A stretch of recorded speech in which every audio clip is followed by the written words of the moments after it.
Good afternoon. Welcome to the March 21st, 2019 meeting of the City of Glendale's Arts and Culture Commission.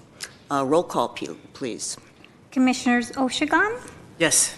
Tufenkian? Yes. Vice Chair Zadorian? Yes. Chairperson Vidor? Yes. The agenda for the March 21st meeting was posted on the bulletin board outside City Hall on March 18th, 2019. Item 2, consent items at 2A, approval of regular meeting minutes from February 21st, 2019. Any additions or corrections? No? Do I have a motion to approve the minutes from February? I motion to move the agenda. Second? I second. Okay, all in favor? Everybody. Commissioners Oshagan? Yes. Tufenkian? Yes. Vice Chair Zadorian? Yes. Chairperson Vidor? Yes. Item 3, introductions and presentations. At 3A, Library Arts and Culture events presented by Chuck Wyke, Community Relations Manager. Good afternoon, Chair Vidor, Commissioners, City staff, and the many guests today. I'll give you a brief rundown of a number of upcoming events at the Library Arts and Culture Department. I'll start off with not exactly an event, but there is a new website in town that is for brandlibrary.org. We were able to kind of reimagine their website. We work with staff, and we're really happy. I think the public will find it a lot easier to get in and out of the brand website, see events, and really get a good feel of what's going on up there. For example, Valley Girl Redefined. That show, to much acclaim, is going to close Friday the 22nd, that's tomorrow, and at 6:30 p.m. at the Brand Library and Arts Center, you can enjoy a tour of the Valley Girl Redefined exhibition, insight and comments from the exhibition's curator, Aaron Stone, and the artists exhibiting their work. On Saturday, March 23, the very popular Brand Associates music series continues. We will have the Eclipse Quartet on Saturday at 2 o'clock at Brand Library. And this award-winning quartet performs, they will present a program with music of living composers from Mexico, Finland, and the United States. I should also add, as long as it's on the slide, the next in that series will be Saturday, May 4th, when pianist Vicky Ray performs Daniel Lenz's River of 1,000 Streams. At the Downtown Central Library, we continue with our Erasure exhibition, Native American Genocide, A Legacy. This program continues through April 14th, and a special event will be next Tuesday, March 26th at 7 p.m.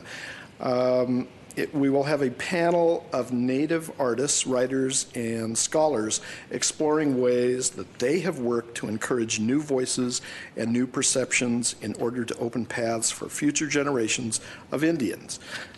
I should really mention the panelists. They include Dina Gilio Whitaker. She's a lecturer of American Indian Studies at Cal State University San Marcos and a consultant and educator in environmental justice policy planning. We have Pamela J. Peters. She's the guest curator for Erasure. She's an indigenous multimedia filmmaker and photographer. We'll have Jolie Proudfoot. She's the chair and professor of American Indian Studies and the director of the California Indian Culture and Sovereignty Center at California State University, San Marcos. We'll have Mishuana Goman. She's an associate professor of gender studies. She's the chair of the American Indian Studies Interdepartmental Program and associate director at the American Indian Studies Research Center. And rounding off this panel will be Kyle Mays. He, interestingly, is the author of a book titled Hip Hop Beats, Indigenous Rhymes, Modernity, and Hip Hop in Indigenous North America. That's a brand new book from 2018. We'll have a special music and dance performance with a well-known performer, So Yanez. That's going to be a good good program. I hope you can all make it. Again, Tuesday, March 26th, 7 p.m. at the Downtown Central Library. Going back to Brand Library, we will finish up the month of March with their music animated. It's a petting zoo. We call it a musical petting zoo because there's a lot of musical instruments that are rolled out for the children and families to play on after the performance, and the performance will be with Glendale's own Honolulu Avenue Strummers. This is going to be a big-time ukulele sing-along and play-along. A very, very special program. We're calling it the annual Brand Classroom Showcase. That's ABCs of GUSD, Glendale Unified School District. This will start April 6th and run through April 12th. The opening reception is the 6th of April, goes from 6 to 9 p.m. at the Brand Library. This is a very special art exhibition in celebration of our talented Glendale Unified School District high school artists. And we do have a staff member. She is Kaylee Cannon, the Brand Library and Arts Center Senior Library Arts and Culture Supervisor, to speak to you. Good afternoon, Chair Bador, commissioners, city staff, and guests. I'm very excited to announce this inaugural exhibition at the Brand Library, the ABCs of GUSD. This is a partnership between the Brand Library and Arts Center and the Glendale Unified School District. This year's theme is focused on empowerment, and it's titled, "This is Our Time."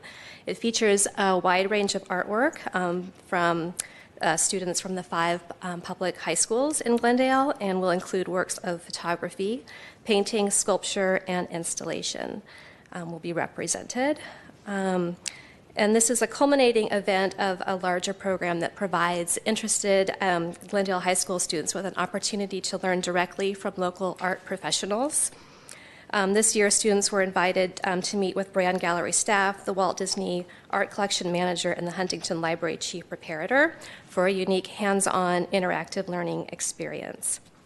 So students will receive basic instruction on proper handling and installation of artwork, curation, and presentation. And the exhibition will not only showcase their artwork, but also their curatorial decisions. So this is a very unique opportunity, and we're very excited to announce this partnership with GUSD, and I hope you can join us for the opening on April 6th from 6 to 9 p.m. Thank you. Thank you very much. I'll keep the slide there for just a second. I just wanted to mention that the artwork here is by Crescenta Valley High School student Audrey Perensky. Coming up again in April, Brand Library has a number of really interesting kind of support programs for artists. On April 2nd, they will continue with their In the Bag knitting support group. Staff host the knitting support group. They have their own in-the-bag knitting kits up there that people can borrow. You can just drop in. They hold it outside in the courtyard, depending on weather. It's not an instructor-led class, but open time at the library to work on projects. So that's April 2nd. Then on April 16th, they're doing drawing support. So again, for artists who want to come up and spend some time at the Brand Library. Make It. Make It is a special hands-on crafts program for all ages. It gives participants a chance to express themselves. Kids 9 and under need to be accompanied by an adult. They limit the program to 20 kids plus accompanying adults. The next Make It program will be on April 13th. That's a Saturday at 10:30 in the morning at Brand Library. But they continue all the way through the summer. They've also started a book group up there. They're calling it Book to Art Club. In April, the end of April, they're going to read and discuss the #1 Ladies Detective Agency. What's interesting is that they're able to also combine an art project based on the themes of the books that they choose to read and discuss. So that's Saturday, April 27th, 10:30 a.m. Our library cards, we have a variety of them. We have 4 or 5 different designs, and we are looking for teenage artists to help us design a new teen library card. Teens can submit up until March 28th. There's a template, there's a website. They can call any of our libraries and get one of these templates, but we're hoping to get a lot of kids involved with that. And with that, there's some phone numbers, websites. That's what's upcoming at the Library Arts and Culture Department. Thank you very much. Chuck, does anyone have anything to add or comment on? Okay, then we'll go ahead to oral communications. I have one card from Jennifer Granville of Glendale Arts. So come on up, Jennifer. Thank you, Chairman, Commissioners, City staff. I'm Jennifer Granville, Special Events with Glendale Arts. Just here to give you and everybody else an update on what we're doing at Glendale Arts, and love to hear about what you guys are doing as well, so thank you for that. We're currently planning for Taste Walk Glendale. This is Glendale's largest fundraiser of the year. It is in partnership with the Downtown Glendale Association, and also in partnership with local businesses and restaurants who generously participate to this event to activate the downtown Glendale area. So the beneficiaries for the event are Glendale Arts, the Alex Theater, and youth programs that we host in those organizations. And then in addition, this year we'll be donating a portion of our proceeds to the YWCA Glendale's summer camp program and Glendale Educational Foundation's Music Matters campaign. So we're really excited about those partnerships with other nonprofit organizations who invest in youth arts in the city of Glendale. Following on from that, we've got the Alex Theaters. This is a bit further on, but put it on your calendars. The 94th birthday of the Alex Theater this year on September the 1st. So it'll be a lovely celebration as we count down to the Alex Theater's 100th birthday. Following on from that, we've got the Open Arts and Music Festival, September 15th. It's a free music and arts festival in the city of Glendale, and I'll be providing you with more updates as that progresses in planning and as we get closer to the date. So thank you very much for listening, and I hope to see you at some of our events. Could I just get clarification on the date of the first event you missed? I missed that. Sorry, I might not have mentioned it. It's May 1st from May 5:30. 1st is the Taste Walk Glendale. Taste Walk Glendale, Yes. May 1st. Okay. Okay, thank you. Thank you. All right, so we're going to go on to action items.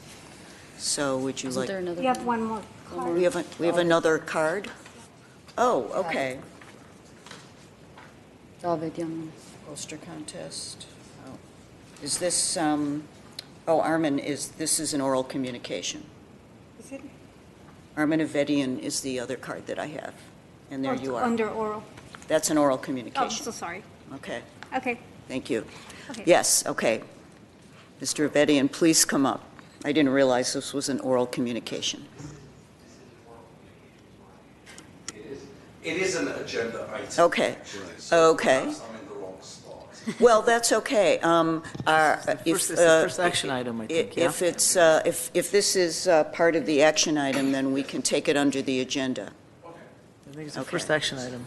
It's the first action item. Yes, Chair Vidor, yes. the recommendation is that the Arts and Culture Commission co-sponsor the 2019 Glendale Clean and Beautiful I Love My Neighborhood poster contest. Yeah, hang on, Chuck. Yeah. I thought you were doing an oral communication, so let's have Chuck summarize the item, and then we'll have the presentation. So we'll do it in order the way it's supposed to be done.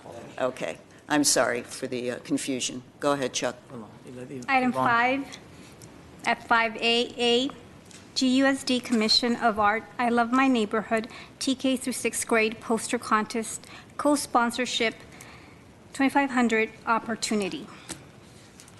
Again, go Chair Vidor, Commissioners, City staff, and guests. Staff respectfully recommends that the Arts and Culture Commission, one, co-sponsor the 2019 Glendale Clean and Beautiful I Love My Neighborhood poster contest for Glendale Unified School District TK to 6th grade students, and two, commission the winning posters by funding the posters' printing costs in the amount of $2,500 from the 2019-2020 work plan. Okay, thank you very much. So now we can open the public hearing and hear from you. So, Mr. Abadian, please come up and tell us about the poster contest. Okay. All right. Okay. So I'd like to thank staff for their recommendations to start with. Respectable members of the Arts and Cultural Commission, my name is Armin Avadian. I am the current chairperson for the non-profit Glendale Committee, Glendale Clean and Beautiful. Throughout the year, we handle various projects aimed at cleaning, beautification, and promoting pride in Glendale and La Crescenta. We're always directly involved with the residents of our city, especially with a project that we have undertaken called the annual I Love My Neighborhood poster contest for the past 26 years. This project involves kindergarteners through 6th graders of all the schools, private and public, as well as various art centers in Glendale and La Crescenta. Our 2018 theme was Clean City, Green City, My Jewel City. The current 2019 theme is Say No to Graffiti. And the 2020 theme is going to be recycling. It just rotates 4 different themes year after year. The committee work begins in September of each year in preparation for our poster contest, which takes place in the following April. When our organization was a Glendale City Commission, we oversaw a budget of $20,000 for this program, with funding coming from the city sources and partnerships. We had city personnel whose hours were allocated to us, city resources, and of course funding. With budget cuts and all departments having to tighten their belts, we were unfortunately squeezed out in the crunch. Our group had to reform itself after we were decommissioned as a 501c3 nonprofit. Now we had to continue operations with only volunteers. Though no longer under Glendale City Management, we were successful in reducing budgets, encouraging volunteering, and maintaining the high quality of our program. We had to cut back on things like less chairs and less tables, water and cookies instead of orange juice and pastries at our main events. We had to also let go of our employed program director, who was important in the coordination of the event. Everything was cut back except the quality of the event, and the 2019 budget has been cut down from the $20,000 past budgets down to $7,000, entirely collected from generous donations by businesses and organizations interested in promoting art and the spirit of our children. Some of these sponsors are the Disney Corporation, Mary Panola Foundation, Glendale Association of Realtors, the Kiwanis Club, the Foundation for the Verdugos, the CV Chamber of Commerce, and others. Our greatest expenses are renting the Civic Auditorium on the day of the event, which costs approximately $2,000. Each year we have to purchase approximately 11,000 sheets of paper to distribute to numerous schools and art centers in Glendale and La Crescenta. We have to create flyers, brochures, promotional items, pamphlets, certificates for the winners, and booklets, all of which need to be printed and promoted for the art contest. It promotes the children's drawings as well as promoting our generous sponsors. We even involve Easter seals in stamping all our papers, which I hear is a project they look forward to each year, and they definitely take pride in completing. On April 25th of 2019, this year, 400 to 500 students, parents, teachers, and principals, as well as Glendale City Council and school board members, as well as all our sponsors and partners, are invited to the Civic Auditorium to celebrate the achievement of 80 to 90 finalists from various age categories. All finalists receive a medal, a trophy. Top 10 receive school supplies. Top 3 have trees planted in their name at their own school grounds. What an incredible event. We hope that you can join us on April 25th at 5 p.m. at the Civic Auditorium to celebrate our amazingly talented children, and I hope that you will find this volunteer committee worthy of a substantial donation to make sure that our outstanding community-based art event continues for the years to come. I appreciate your time. Thank you very much. These are some of the samples from our drawings from last year. I mean, talk about incredible talent. That is a second grader's drawing. And we have to verify that she had done it by calling her teachers and principals because people were saying absolutely that cannot. But that was a second grader's drawing. That was the winner last year. So totally amazing. It is absolutely amazing how much talent we have in the city, and we would just love to keep promoting it for the years to come, hopefully with your help. Okay, well, thank you. Stay where you are, and we'll see if we have any questions from the commission. Please. I actually had a comment. Okay, comments or questions? I'm actually very happy to see you all here today. I do this every time, but I'm a proud Monte Vista Elementary School alum. And I actually also went to Altanian Art Center. I think, again. I can say I'm a GUSD bred student. This makes me very proud. And from what I remember, these were also used on the Thursday folders, correct? At least when I went to school. Yes, they and that are. was They amazing. still are. They still are, okay. The winners are, yes. The winners. Yes. So every year, I'm confused. Is it every year there's 3 winners? These are the top 3, which Okay. basically move forward. But I mean, we pick 80 to 90, what we call them finalists. And they're all invited to the event on December 25th with their parents, grandparents, etc. And we give certificates and medals and trophies to all of them. And then it goes down from like 90 to top 10. With school supplies, and top 3 which are honored on the Thursday folder, and they're posted in their schools, and they're promoted as much as. And also we participate in the Montrose Christmas parade, and the kids carry their it's really cute. Their paintings, and they walk on the parade with their posters. That's really Incredible. very cute event. So my one question was, how did we come up with the 2,500? That is an approximate cost. In fact, it actually possibly runs a little beyond that, because that's the cost of the paper, all the pamphlets, the brochures, enlarging things, enlarging these posters, the winners' posters. And I mean, there's a lot of costs. In fact, it actually does run a little bit more than that, but I think staff somewhat estimated it, and it's a very... How much is more? I believe it could be another $1,000 beyond that, but I don't have specific numbers, but it's possibly a little beyond that. But like I said, whatever you give us, we are delighted with. Then I would actually, we can have a conversation. I would recommend providing more. I think this is a great program, and I do believe we have the funds for it. And I'm with anything supporting children and art. So I want to. But like I said, please be aware, the 2,500 or 3,500 that we're talking about, I mean, we've really trimmed the fat. When we had a partnership with the city, I mean, the same thing was being handled on $5,000, $6,000, $7,000, $8,000, $10,000 it would cost. We had videos going, we had Channel 6, helping out.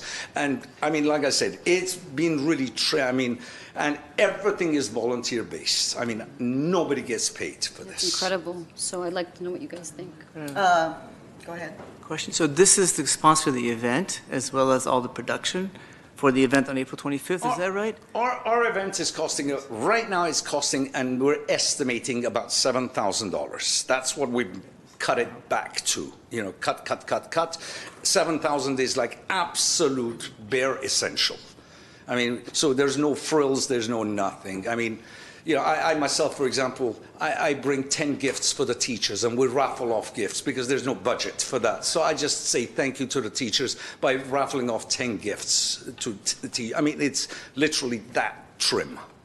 So I also want to thank you for coming here and doing this wonderful work which you've been doing for 20 some odd years. Is that right? 26 years with this event. So yes, clearly we have products from this process here who are continuing the work. So we're very happy about that. I have a question. So you said you do 4 cycles of different themes. Yes. Green. Could you repeat that? This is maybe a little bit of the side, but if you would just indulge me. I mean, one of them is obviously recycling. One is graffiti. One is it neighborhood pride? So this is actually, if I could just mention something about graffiti. It was a no graffiti program. Say no to graffiti say is no the to theme, graffiti. yes. So I personally love graffiti. I think it's a voice of the disenfranchised, the voice, people who don't have voice use graffiti. You know, it's a big sort of art form now. So maybe you would think about turning that on its head. Instead of saying no, say yes to like street art or something of the sort. Right? So instead of being on, it's just a suggestion, it's just indulge me on the suggestion. You could do that and encourage people to create beautiful art in our streets, in our walls, yes, but the problem is the opposite. Yes. Usually private entities don't want people expressing their art on their private walls, you know, on their businesses, and that's essentially, and to be honest with you, I agree with you, and in fact, beautiful art is beautiful, because a few years back, we actually had a cooperation with the city, and you know those electric boxes throughout the city? Sure. They were all painted. We had a hand in that when that happened. So we are absolutely in favor of beautiful art, but when people are tagging, I'll guarantee you, 30, go back 30 years ago, and a lot of the businesses along San Fernando or some of the, you know, the commercial areas had very nasty graffiti on them. And we were directly involved. In those days, we were a lot larger with the city backing. We used to go out and clean up blocks of nasty graffiti. And all of that has kind of disappeared and has not come back. So I agree with you. Beautiful art is absolutely beautiful to look at. But it's hard to tell when it's somebody's business and somebody has drawn on it.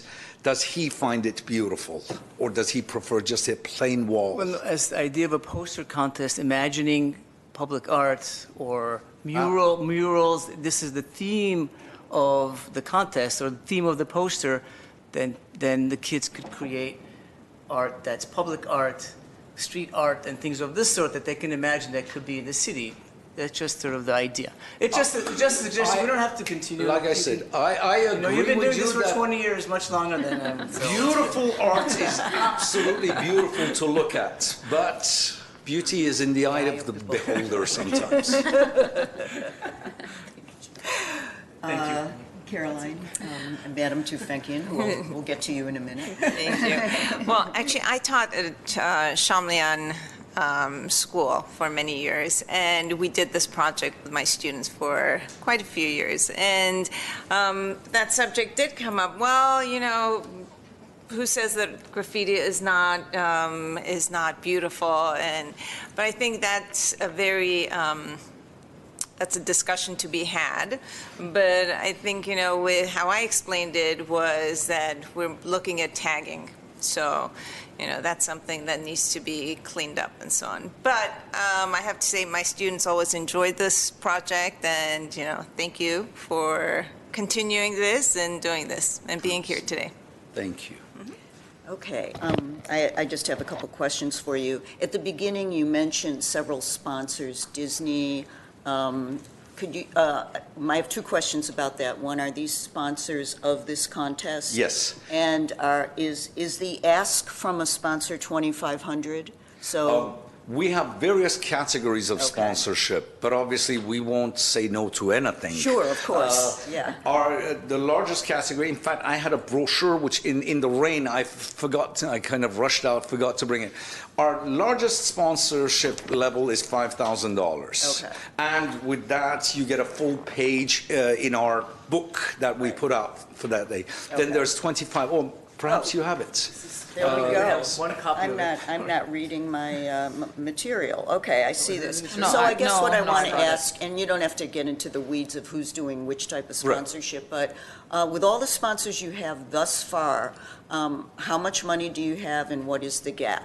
I mean, I can see us, no matter what the gap is, Right. at least meeting your needs here. Right. But if there was a larger gap, I would Okay. say. where- Any excess will obviously go into next year. For example, one of our Okay. members, Armina Garapedian from the school board, she's one of our Yes. members. She actually, because we had no donations had come in yet, she actually put up $900 to pick up the first batch of the papers. So she literally put it on her credit card. Then when we got a sponsorship, then, we repaid her. So, I mean, literally. So anything which, if we get more than 7, I think we were at about 5,500 at the last meeting, beginning of this month. We were at 55. So we're still 1,500 short, but Yeah. it's coming type of a good. thing. Well, I would say, I'm so glad that you're getting a great response from your various business sponsors and from the community. And I certainly agree with my fellow commissioners that the $2,500 sounds like it's going to get you where you need to be, and there may even be a little bit of excess to hold over. But Exactly. I mean, we're right there. I mean, yeah. this would make us really comfortable. I mean, with this, we know we have enough money to hold this year's Yes, event. yes. Literally, we're at that. Yes, okay. And anything Great. else, believe me, I mean, because we have a separate bank account for this Yes, event yes. and our other events, foothill cleanups, neighborhood, So they're separate. Right. So anything else will be kept in this account for next year. Terrific. Okay, fantastic. So unless you have more to say, I'll close the public hearing and we'll take a vote or make recommendations or have a motion or whatever it is we do. Anything else? Thank you so much. We This is really appreciate such your a time. beautiful, Thank wonderful you, program, staff. and we Thank you. appreciate Thank you your for coming in. dedication. Our pleasure. community. Really is. Thank you. All right, so we are ready for any further discussion, and then we can vote on the action item. Okay, do I have a motion? I will motion for the 2,500 to go towards the program. I second the motion. Roll call, please. Commissioners, Sorry. Chair Vidor and Commissioners, there is a motion for you because it's a Yes, two-part thank you. motion, so. Thank you. to help- And as a sample. I think I was Oh, a I'm sorry, big I see champion that. of having the motions in here, So- and I just totally ignored it, so. I motion to co-sponsor the 2019 Glendale Clean and Beautiful poster contest. That would be the first motion. Should I do both together? Yes. Okay. And I motion for the commission the winning posters by funding the posters printing costs in the amount of $2,500 from the work plan. Second. I'll second. Roll call. Commissioners Oshigan, Yes. Tufenkian, Yes. Vice Chair Zadorian, Yes. Chairperson Vidor. Yes. Item 5AB, note and file, update on art and entertainment district redesign. Great. Before we go any further, because I totally forgot to do this at the beginning of the meeting, I just want to welcome our new commissioner, Caroline Tufenkian. We're so glad to have you with us. We, profoundly thank Arlette de Hovernesian for her many years and extra years of service. I wish she was here today. Maybe we can bring her back for a little goodbye party. But we just all want to welcome you. Thank you. And we're really happy to have Thank you. here. Glad to be here. So, having said that, now everybody knows who you are, and we can go on to B. So the first thing is citywide arts. Chair Vidor, commissioners, city staff, and guests. We did? What did we skip? Action item B. Update on the art and Oh, I'm sorry. district. That's right, and that's an important one. Oops. Yeah, this is the note and file. Time to put my Right. glasses on. Okay, we She- have a she note. called- Yvonne called it. So this is not an action item? This is an action item. Staff respectfully recommends that the Arts and Culture Commission adopt a motion to note and file the information provided by the Community Development Department concerning an overview of the redesign of the Art and Entertainment District on Artsock Avenue and nearby alley. And today we have Jennifer McLean Hiramoto, the Principal Economic Development Officer for the Community Development Department. Okay, so we will do that, and thank you for coming. Thank you. Well, good afternoon, Madam Chair and members of the Commission. This is, I think, one of the most exciting projects, and I'm very biased, but happening within the City of Glendale, and it really is an honor to be able to present an update to you today. This also is a passion project, and not just for me. This is something I've been working on since I've been working at the City of Glendale, but for the City Council. And I imagine that there are elements that will speak directly to you as well. And in fact, I have presented to you before regarding the Arts and Entertainment District, and this really represents an evolution. Just by way of background, almost 3 years ago, we created a paseo in what is now on Artsock Avenue. And with that paseo, we came to this board and we asked whether you would be interested in funding some programming. Since that time, we have had many different types of programming on the Artsock Paseo, and we were also directed by the City Council to explore the idea of developing a promenade on that street. Artsock definitely has a lot of charm, and I think that's part of the reason why we have focused so much energy on this street today. There are also a number of constraints. There's parking structures there. In its current configuration with the Paseo, people are doing U-turns. There are some empty walls. There are storefronts that need to be reactivated. And many of these you are deeply aware of because you heard about these in the development of the Urban Art Program Plan. To that end, there's a lot of intersection between both the Urban Art Program Plan and the reimagination of the Arts and Entertainment District, which is why I'm here today. In addition to the Paseo programming efforts when we came to you, we have been watching very closely the Urban Art Program Plan and how that's been developed. I actually led one of the tours through the Arts and Entertainment District to try to get some additional feedback. And we actually had the former chairman, Sahakian, sit on the request for proposals and the submission that came in. And we selected him because he represented the chair of this commission. So we have very deliberately tried to include the Arts and Culture Commission, and this is our first stop in really our stakeholder outreach. We presented to the City Council a couple of weeks ago with our plan to move forward. We hired Studio 111 to do a redesign of the Arts and Entertainment District. So today's intention is to provide you an update with where we're planning on going, but this is really the first stop, and I think that there's going to be many components here that will directly speak to you. Just by way of background, so this is the project vicinity map. The area in pink is generally Artsock Avenue, but this is technically your Arts and Entertainment District. And part of the reason we're having this conversation right now is if you were to walk down the Arts and Entertainment District today, you wouldn't know it. There's not a lot of signage. You see that there are components. There are some cultural institutions in there, but there's really nothing that's distinctly linking those areas. So that's one of the challenges that Studio 111, our consultant team, is tasked with doing. And we do have Shannon with us. She's the urban design principal with Studio 111, and she's available to answer any questions as well.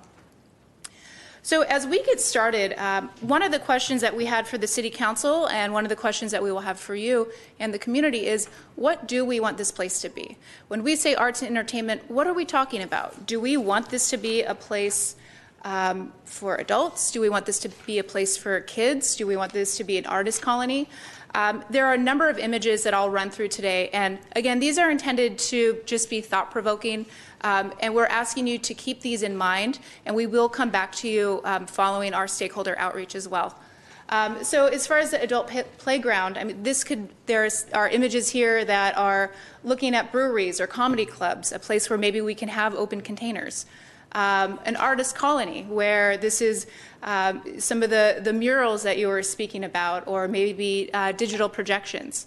Or is this a place for kids and families where you have ping pong tables or you have water features? When we spoke to the council, what we heard is it's a combination of all three things. That's what they would like to see. So that is something that we'll be keeping in mind. And again, trying to really look at what does that mean for design. One of the evolution or points of evolution in this project as well is when we first started, the project name was Maryland. And today the street is Artsakh. We believe that this could be a very important opportunity as well, and one that we wanted to ask the question of, is this an opportunity to pay homage to Artsakh and the Armenian culture? And if so, what would that look like? Ways to incorporate it could be through iconic images. You could also use that as a way to more broadly address some of the international components that speak to the community as a whole, or you could directly pull in images and monuments that speak to the Armenian culture. Again, when we heard from council, what we heard is a subtle combination of those things. So finding a way to explain and provide more context about what Artsakh is, but without that necessarily being completely overt, and looking at how to integrate other international ties. Arts and culture, and I know I should look to you to give the presentation on this. We have been monitoring the adoption of the Urban Art Program Plan, and we pulled this straight from your plan where you spoke specifically about the Arts and Entertainment District. So as we move forward with this, one of our questions will be, how do we want to implement elements of that plan within the Arts and Entertainment District? You have a wonderful opportunity here, if you so wish, to implement specific action items within that plan, or you can even take it a step further. If you would like to use public art funds for this street, are there other ideas that you have? This could be things like visual art through sculptures or wall art. And there are many examples that you can pull from, and I'm sure some of these you've already seen through the development of the Urban Art Program Plan. There are other visual art components, and we've even, to some extent, have tried and experimented with some of these. Right now, I think we have some lanterns out on the Artsakh Paseo in celebration of the Lunar New Year. But there's so many wonderful examples that you could pull from. The digital art examples, you have some really cool things from Detroit and Copenhagen, and then performances. This is something that we'll talk a little bit more about as well, but it's not enough just to have a pretty street. You need to have constant programming and make sure that this is truly a place, a vibrant arts and entertainment district. And then there's integrating art from nearby galleries, like the Tufenkian Gallery, the Museum of Neon Art, or the Roslin Gallery. There may be other ways to incorporate that, and again, really have this be a unifying force within the arts and entertainment district, one that you can see and feel and hear and touch. We spoke a little bit as well about the events and activities on Artsakh and what it would mean to have the passive programming versus the active programming.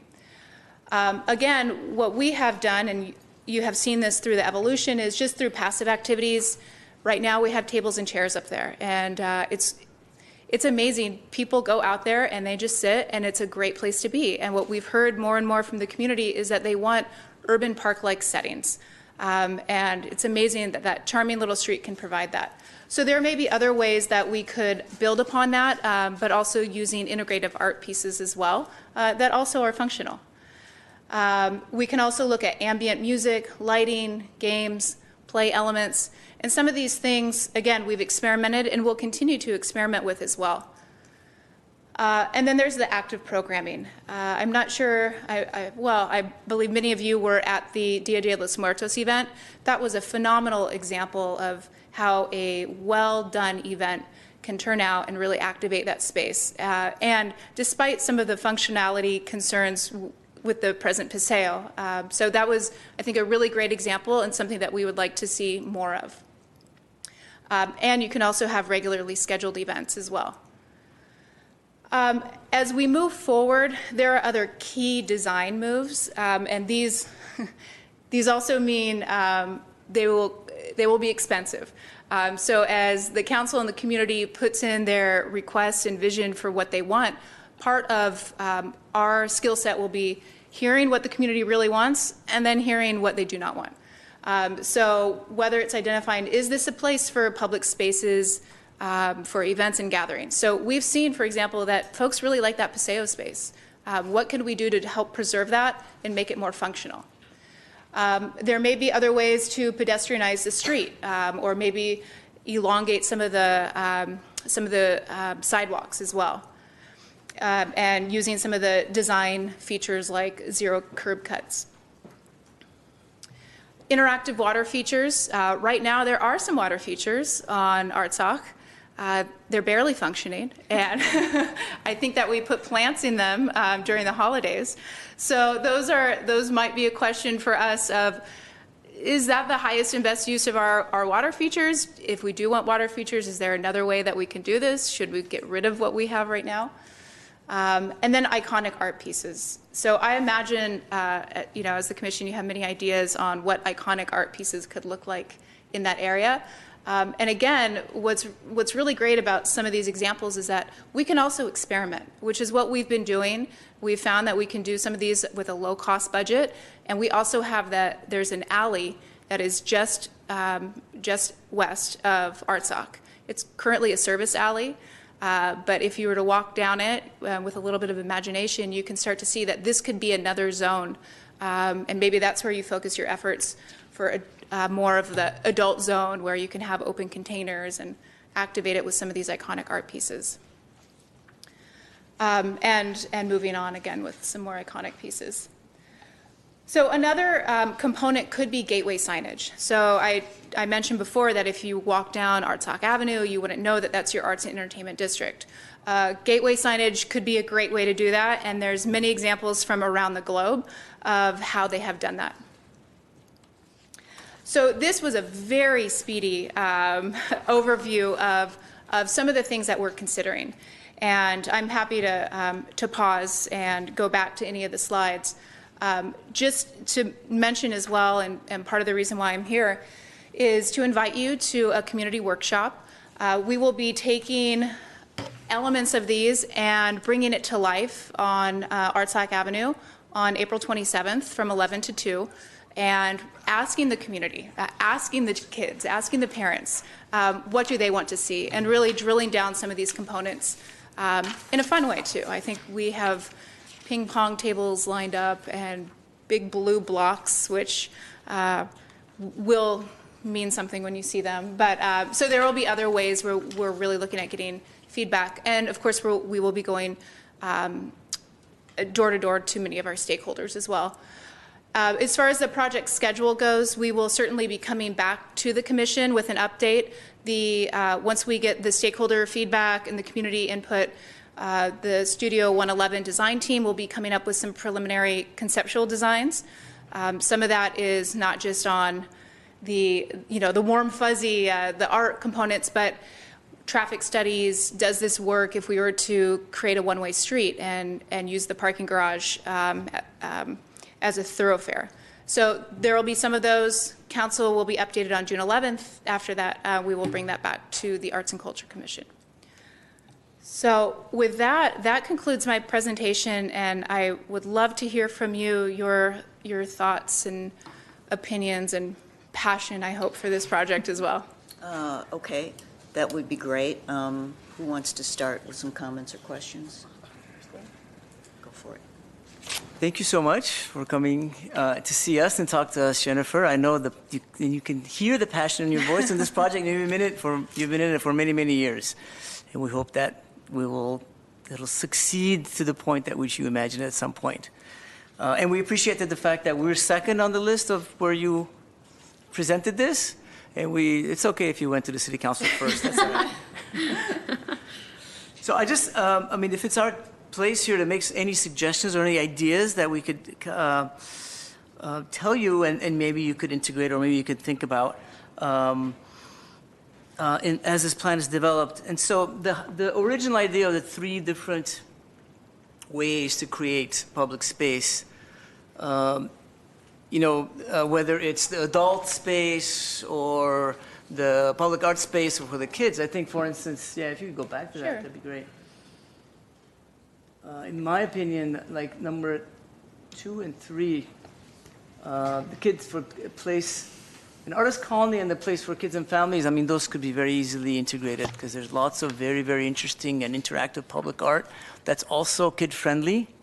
Technology-based art, for instance, is always kid-friendly, kid and adult and senior-friendly, you know, in all kind of ways. So those could definitely, I think, combine together to bring kind of art. For instance, we would be very interested as part of our plan, I would think, to bring temporary art to Glendale. Would be very interested in supporting projects that would bring temporary art of this sort into that space. And temporary art is something that perhaps we're going to talk about at some point what that exactly means. And then number 1, I guess, as I think you mentioned, could be folded into that plan, some maybe off the main drag or maybe after hours or something of that sort. So I'm a huge proponent of number 2 and 3 together, and I think if you bring the right artists in, it could really work really well. As well as the passive activity idea, I think, you know, what we lack a little bit in this city is urban spaces where we can just hang out, right? Sort of non-commercial, just public spaces where we're not bombarded with stuff to buy or music, sort of counter to what the Americana offers. We don't have a public space to counter that, where you can just go sit and do nothing, you know? So I think that's kind of the passive activity you're talking about, and some of the images you showed where people can just sit on certain interestingly contemporary sort of art-based spaces, like things like this, I think would be really, really bring the space, you know, and it become part of the landscape of Glendale, and then you could program things around it and through it, and you know, and the same space can be programmed with different things. So I think that's really, really important. So those are really, in my mind, very, very connected. And an iconic art piece. So we've talked about an iconic art piece here. That's one of the things that we like to do. I'm sure you know if you looked at our work plan, we would like to have our bean. You know the bean in the Chicago bean, right? So the Chicago bean is about the size of all of Artsakh Avenue, right? But we want something smaller, perhaps. We could design around it. Yeah. We can have a levitating bean or something.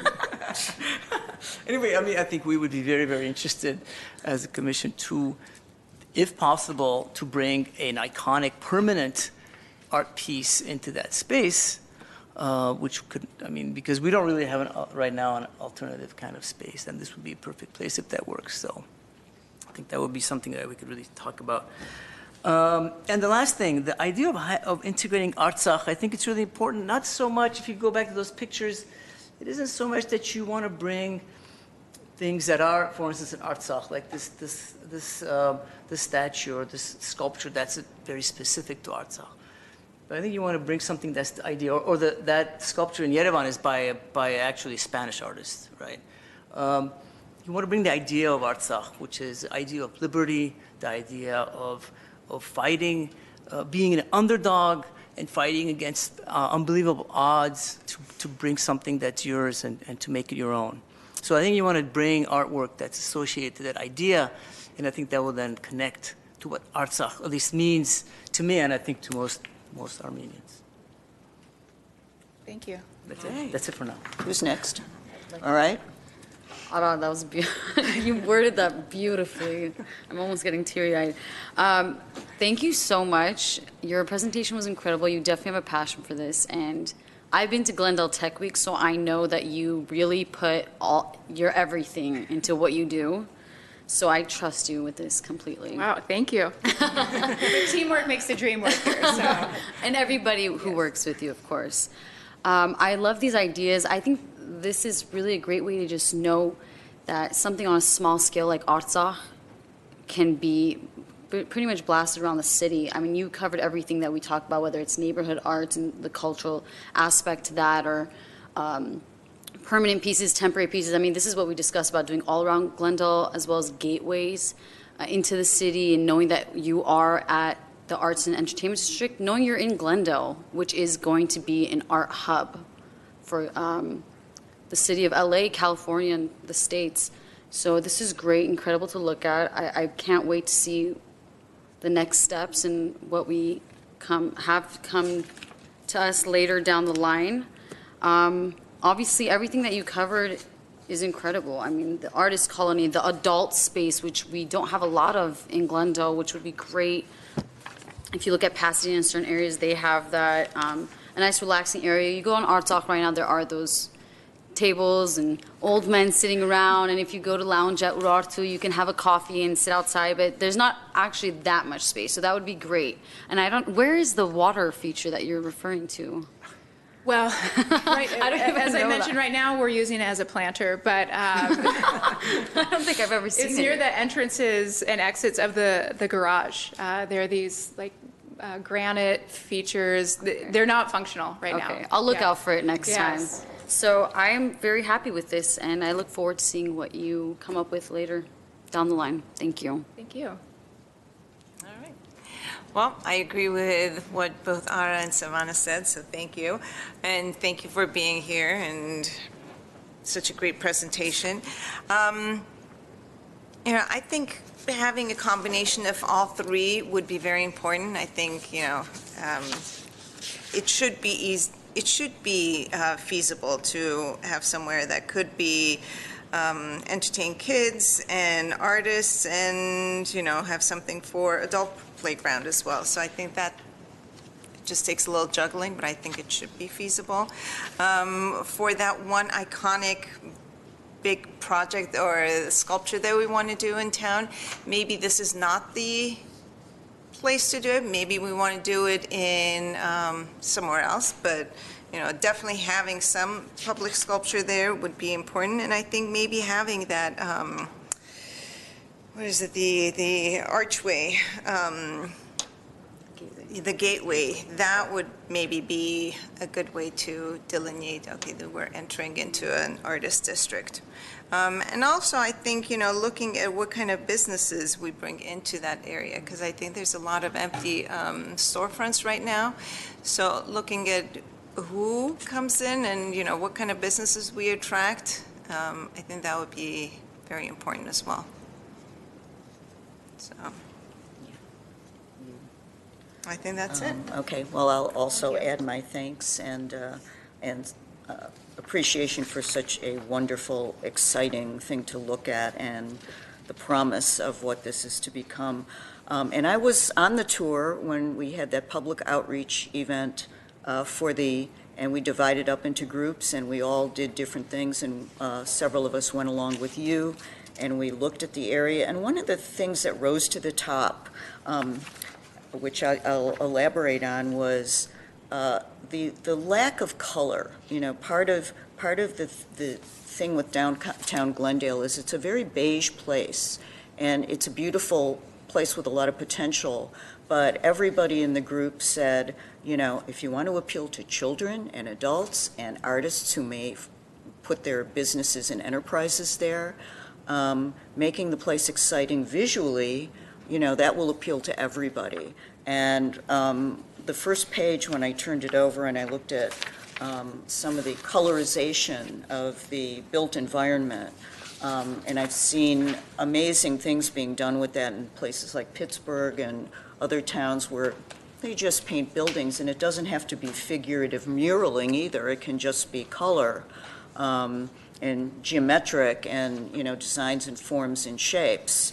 That would be a really attractive feature, I think, to add to this area. And also the idea, I know this is not really big with public works right now because there are a lot of technical hurdles, but street painting and using art on the street to, direct people, or, in confusing areas, which I don't think ArtSoc is. It's a pretty straightforward, strip.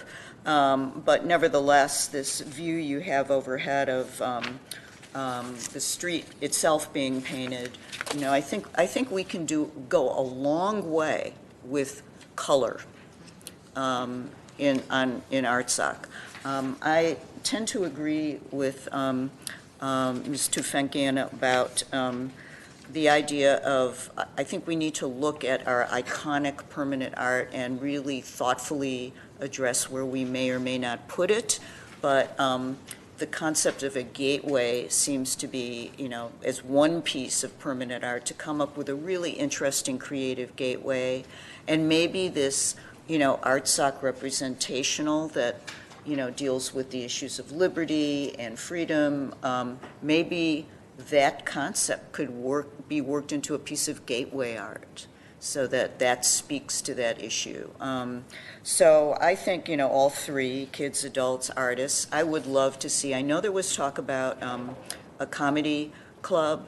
What concerned me a little bit about that was it sounded, and I may be totally wrong, like there were going to be a number of storefronts in that, really nice area there with all these little storefronts that are mostly vacant now, and they were all going to be cut out, and one big comedy store was going to go in there, or one big comedy club. And it would seem to me that since that is going to be the art, it's an entertainment area, but it's also a very artsy area, that we do something to attract creative businesses and have a diverse variety, galleries, performance spaces, all kinds of things, so that we bring entertainment there temporarily, like the festivals that are happening, but also permanently people in the creative world are residing there, and one space doesn't dominate the whole block. So that was, I don't know if you want to comment on that or what you guys have in mind, but I'd be very interested to know what the plan is. And I'd also love to hear from Studio 111 too, to see if they have any just thoughts about it, because they're the designers. Yes. So I'll address a few points, and to get to the retail component. Yeah. It's amazing, but right now it seems that all the stars are aligning, because for the longest time you've been working on the urban art program plan.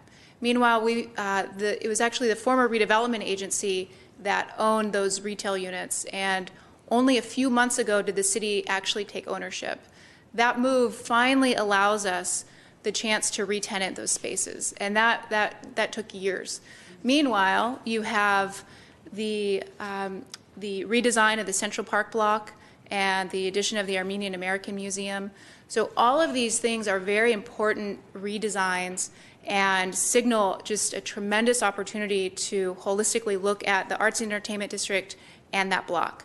So I'll address the retail units. At this point, the council has not yet had the conversation about the future of those sites. There are some tenants in there. And there have been many ideas thrown around over the years. The comedy club one, I think, was one of the earliest ones that I've heard. But at the recent council meeting, I think there was a lot of interest in seeing if we can do almost like an artisanal market, where we could, there have been different tenants who have expressed interest, some who actually are from ArtSoc, and they would be interested in doing like a bakery concept. And then we, meanwhile, continue to hear interest in food halls and those types of elements. So I think there's many different ideas, and nothing has been discussed at this point. So the comedy club one was just as an example. I don't want to infer that decisions have been made, because they certainly haven't. I see. Okay. And then, in terms of how the space visually looks and the integration of public utilities, utilitarian things like seating and lighting, that becomes itself a work of art. Like, I would like to hear maybe a little bit from Studio 111 about how they conceptualize that happening. And the color thing too, which I think was something that really came up, and I think we have to go back and revisit the co-urbanize database and some of the public outreach that was done to see what the public said before, and then continue with the public outreach. Absolutely. So our next step in this process is the design development phase, and that's where we're going to actually come up with a public arts strategy.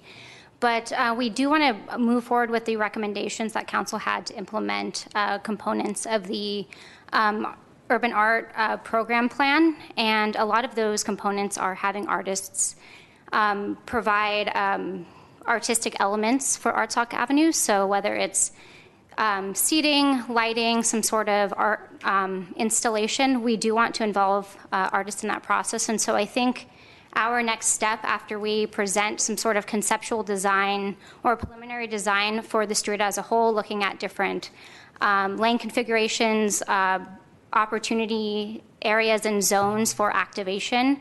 I think our next step is to reach back out to you to see how we could involve some of the artists that you currently work with so they could be part of our project. Okay, thank you. One of the things, I just have a comment, and we can have another round if we need to.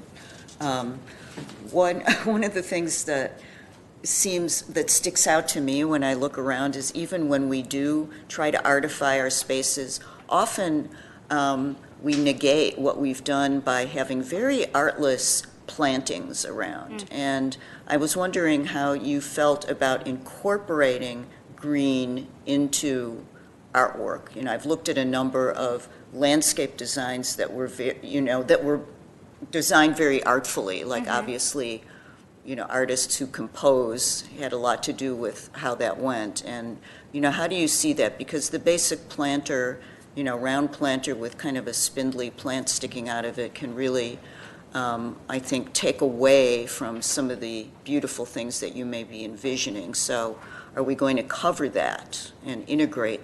Absolutely. So we have a landscape architect firm as part of our team. Okay, we did great. receive some direction from council, though, to not focus as much on large green spaces, but to have more of a strategic landscape focus. And so I do like the idea of having some sort of creative, artistic representation through landscape. So we'll be working on that mostly in our design development phase, which is going to kick off after our June 11th council meeting. Okay, great, thank you. Does anyone have anything else before we go to the note and file motion? Okay. Yeah, And one more thing. Sure. And Arlene mentioned this. The idea of a gallery is kind of in that space. Yeah, there's in the presentation integrating art from nearby galleries and museums.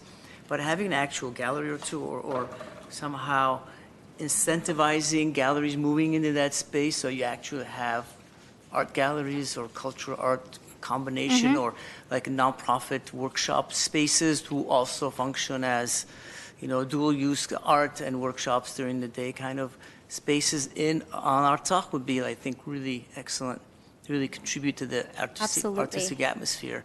And that should perhaps find at least one picture in here. Okay, great. Thank you so much. I'll add on to that. I don't know if you guys have been paying attention to our recent meetings, but also in our meeting today, we're going to discuss an art walk and possibly having one. And my idea of having an art walk would have been on Artsakh Promenade.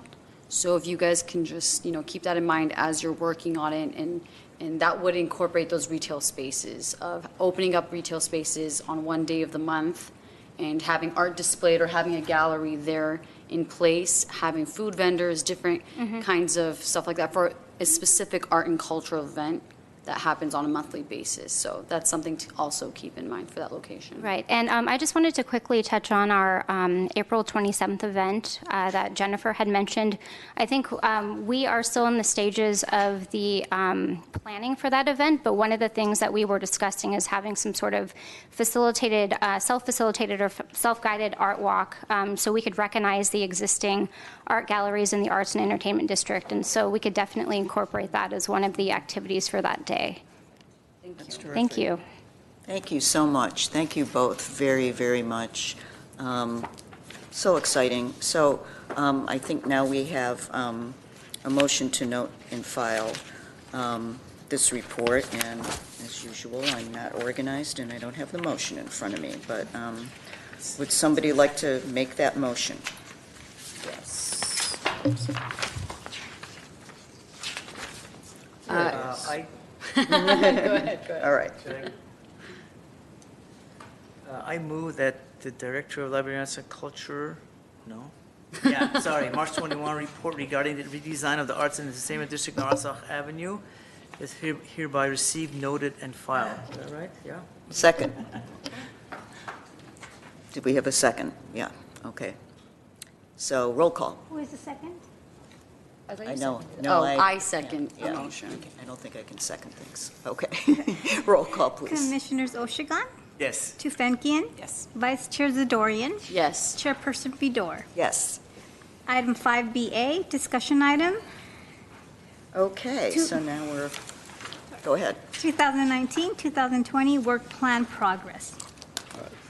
Chair Vidor, Commissioners, city staff, and guests, on December 18th, 2018, the City Council of Glendale approved the 2019-2020 Work Plan of the Arts and Culture Commission and appropriated funds to accomplish activities detailed in the work plan. Activities related to this plan will continue through the end of 2020.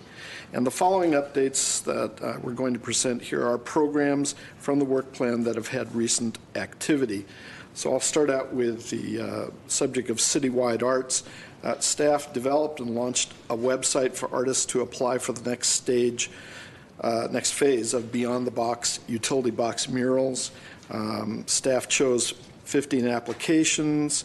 The painting will commence on Friday, April 12th and go through the weekend.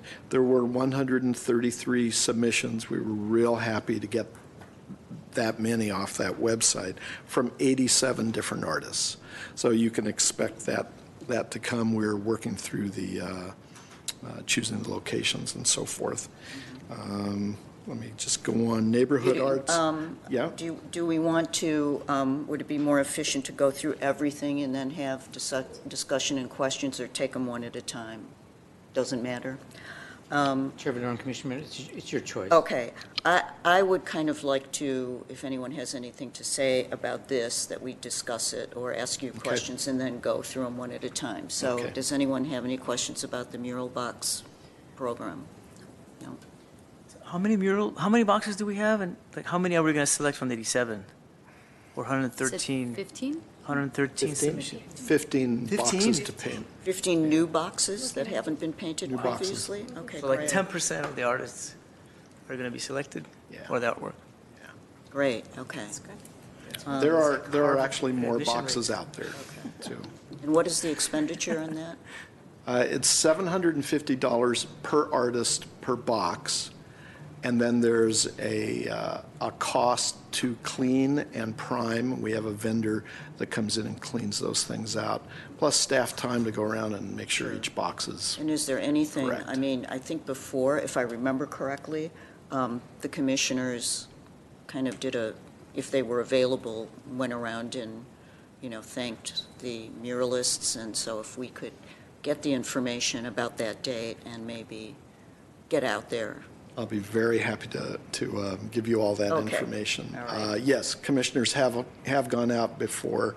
The artists get a kick out of it. They're often all by themselves, but a lot of people stop, a lot of people honk as they drive by. Right. So we're looking for good weather and hope to see you all there. So you'll follow up on that? Yes, absolutely. And then here it is. I would like to now make a request to agendize a topic on citywide arts, and I wrote it down so I wouldn't blow it. I would like us to go back into the, I'd like to agendize citywide arts again, to look at 3 or 4 possible locations for a citywide iconic piece of art. And I'd like us to try to do this by utilizing the data that we've already generated from the Co-Urbanize program, which I believe is still a live link and could be provided to everybody so they could revisit what's on Co-Urbanize. And there were a number of places. And then have a discussion about that particular issue of citywide arts at the next meeting, so that as we get closer to putting out an application, we really have a stronger feel for what we want to look at and where we want to look at it. And, so 3 to 4 locations. So that would be something we'd have to sort of do some homework to do that. And so then we, obviously we're getting closer to a point where we'll have staff on hand and we can get an application out to the public. So that is a request for an agenda item. Do I need a second on that? Do I need a second on my request to agendize, or just go? No. Okay. All right, anybody have anything, and other than that, we can go on to neighborhood. Just briefly, Neighborhood Arts, staff again developed a website for artists to submit applications to exhibit art in the Adams Square Mini Park gas station down in So Adams that's up Square. now, then. That is up as of this morning. We got it up. It's lengthy because we basically turned the legal text that is required of us into a website, but there's a submission point also. Okay, And it seems to work. that's great. And I haven't, oh, go ahead, I'm sorry. What's the website address? I'll have to send it to you. If you looked at GlendaleLAC.gov, that's the library website. And then on the left-hand side, there are a bunch of links, including Arts and Culture Commission. And I will bring back the website at the end of this report, but that's basically the way to get it now. Thank you. Yeah, go ahead. So these are really links on the city website, right? They're not really on standalone websites Correct. for the mural project. Correct. We do not have a standalone website. Right. We're working on that. That's one of the Yes. items, right? Yes. And so this thing could also be expanded to, for instance, Fairmont Park. I always Fremont. Fremont. Fremont? It's my neighborhood park, and I always get the name wrong. Fremont Park, where there's possibility to do art there, right? Is that the Possibly. one with the pedestals? Yes, pedestals. Yeah. Park said they're a year to 2 years away from Oh, is that right? getting the pedestals up, but that's definitely something we could use this for. Okay. Um, Perfect. Thank you. Okay, anybody else? All right, I have another agenda item request I'd like to make on neighborhood arts. I kind of anticipated what you just said. I think on neighborhood arts for the next meeting, we should do some homework and get some background information and try to identify viable candidates for a second neighborhood arts initiative. Some of the interesting options that can and should maybe be considered, and they may be somewhat controversial, but one of them would be Rock Haven Sanatorium, which is a very large and extensive vacant space now that is not going to be immediately developed. Another one is the Montrose Shopping Park, Fremont Park, and I also did look into this, and I guess they're talking about 1.5 years. But I understand that the head of the Parks Department did indicate that before they're ready to launch this, they would come to the commission with their recommendations and proposals. So they definitely are on it. Some other things that might be considered, and I'm just throwing these out there, this isn't necessarily part of the agenda item, it's just to get people thinking about where we might go for a second neighborhood right now. Might also be to look at the roundabouts in the city of Glendale. There are, I think, at least 3 that I know of. They're, actual roundabouts with a thing in the middle of the street. And maybe you could talk to public utilities about identifying those as potential places we could just visualize and see what the possibilities are. I know of one on East Lexington, there's one on Riverdale, and I think there's one in Northwest Glendale. So those are just some ideas, but other people may have others. So I realize we can't discuss this now, and I can't ask anybody what they think. I've said enough already. So between now and the next time, maybe we can hit this, really attack this one. Okay. Should like to go on. All right.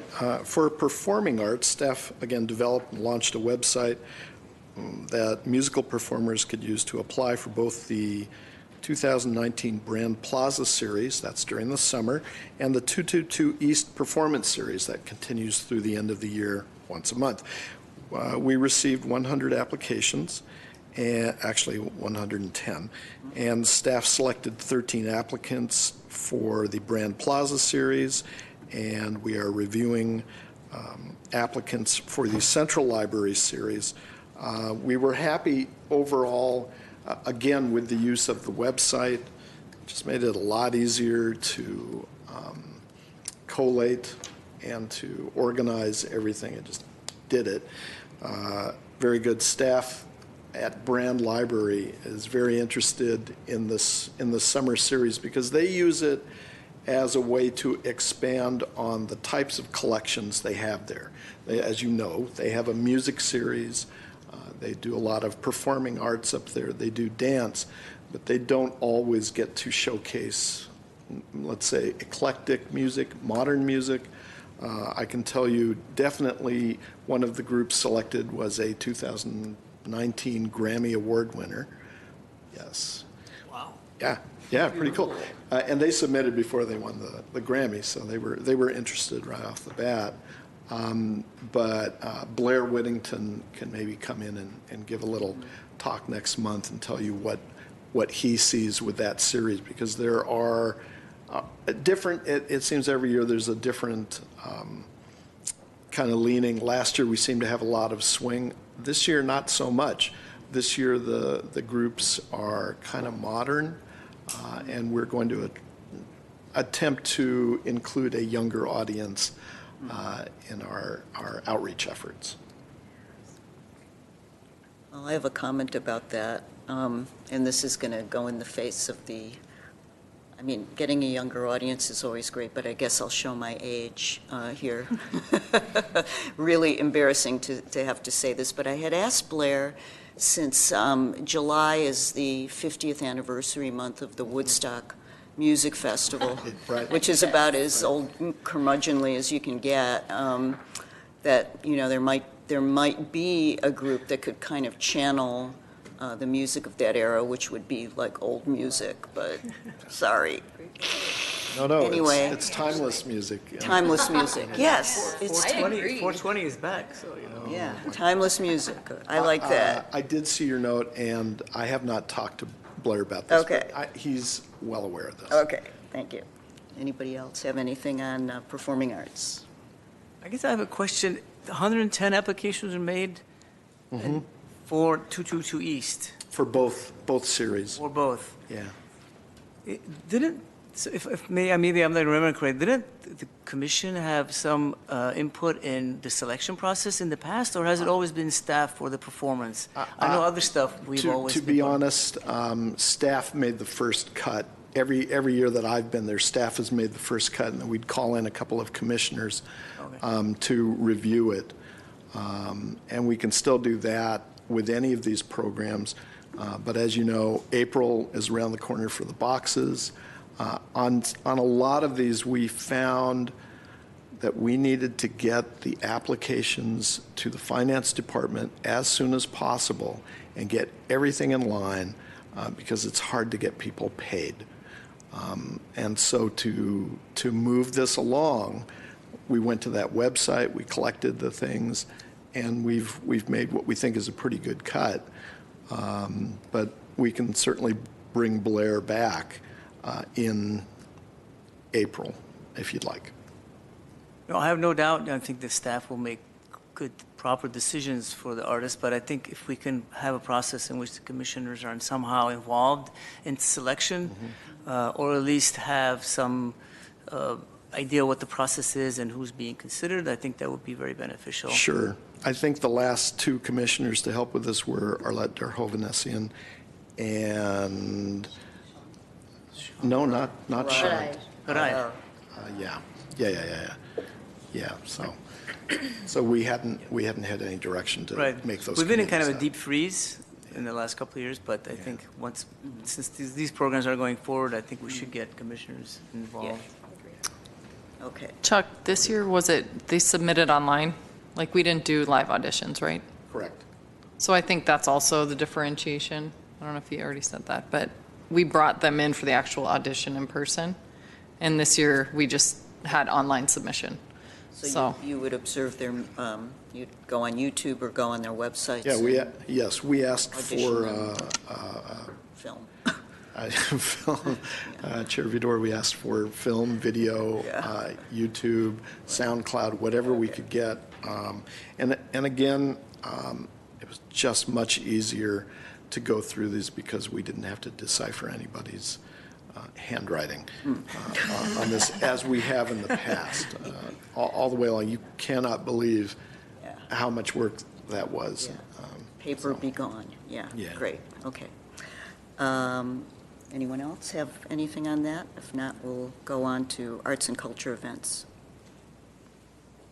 Arts and cultural events includes art walks. Yes, Chair Vidor, Commissioners.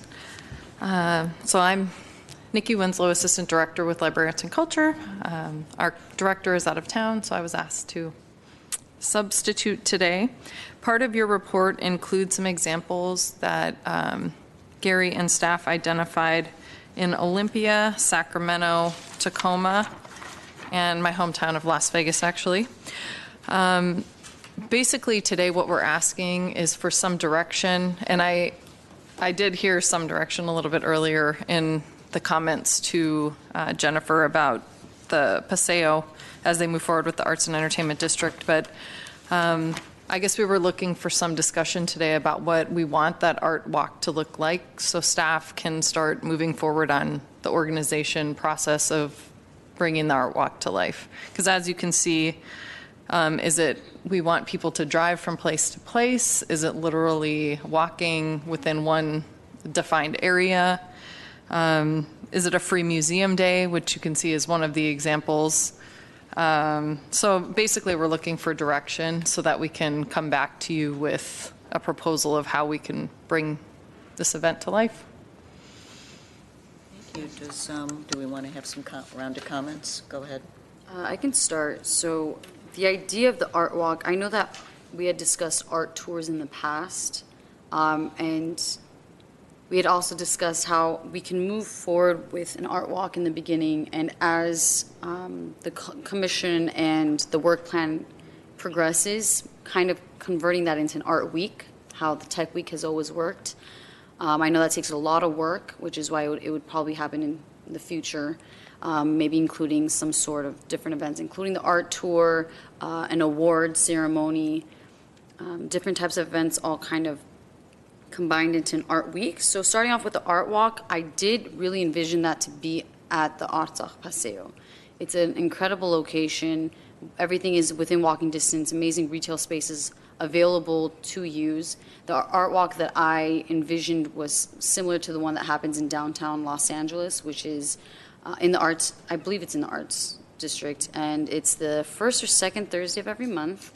And these storefronts are mainly galleries, studios, open themselves up to spectators who walk along the street, enter in different spaces, and there's art basically displayed all over the walls. I mean, it's incredible. And artists are also selling their art. So this is a great way for Glendale artists and artists from outside who do want to sell their art to make money. That's like one of the big issues, is that artists don't have a chance to sell their art and profit off of these beautiful pieces that they create. So that is another aspect. Another aspect would be to make it a family and adult space, which would work on Artsakh Paseo, as Jennifer explained what they envision. And having food vendors, having this concept of, in Yerevan they have vernissage, where they sell arts and crafts, and they display art, they sell musical instruments. There's so many different concepts to what you can do selling food. So that's kind of what I'm envisioning, more towards the downtown Los Angeles, obviously on a smaller scale because it is Glendale, but bringing people in and making it a space for artists to be able to sell their art, really, because I find that very important, other than families being able to come and enjoy the space. I know we have farmers markets, obviously, I think every week in Glendale, as well as in Montrose, which is Glendale. But we don't have anything at nighttime, something entertaining, enjoyable for artists as well. So I want to hear what you guys have to say as well. Okay, so I I think that's a great idea. However, I'm also looking at it as kind of what Laguna Niguel does. They also have a, I don't know if it's the first, second, or third Thursday of the month. And I think Culver City also has an art walk, but it's galleries also open up there. They stay open late. Museums stay open late. So it's kind of like a walking tour or a driving tour to all these spaces. So I think if there's some opportunity for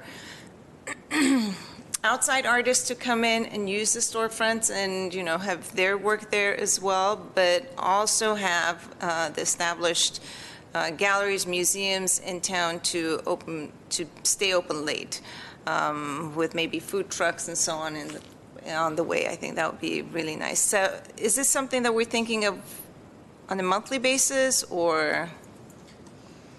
That's what we're looking to you for. Okay. Yes. So Laguna, I think it's on a monthly basis. Culver City, I believe, is monthly, and I think downtown is also monthly. And I think, you know, it should be doable here as well, so. Okay, go ahead. Yeah, so I guess maybe combining what you said. I mean, we have Caroline's Gallery, we have Reflect Space, we have Mona, we have Antias, who can certainly be available with their actors. We have Ace 121, right? We have the Glendale Arts. We have the Alex Taylor, which is maybe a block away. But all of these, plus if we could invite, I think, artists from other parts of Glendale to bring their work to somehow display on Artsakh Street. So this could be Artsakh plus all around, you know, on Brand and Louise and the library. So it's all be interconnected, you know. And I would probably think not too often, because I think maybe it may wear down quickly. So maybe once every 3 months or something of that sort, where actually the library can also participate with some kind of art in the library, in front of the library, so to connect all these spaces together. And because, you know, when you just have galleries and museums, all they do is they open their doors to do the art walk. That's easy to do every month. But if you're bringing a lot of artists, bringing their work to display on Artsakh Street in some innovative way, because we can't just put easels, right? It's gonna look good. It's gotta look interesting. It's gotta look engaging. Then you can't do it, I think, too often, or else it just doesn't work. Can I see one more thing? Yeah, please. So we have one more jewel in our city, which is the Brand Library. So if there's any way to incorporate the brand into this, I think that would be very important.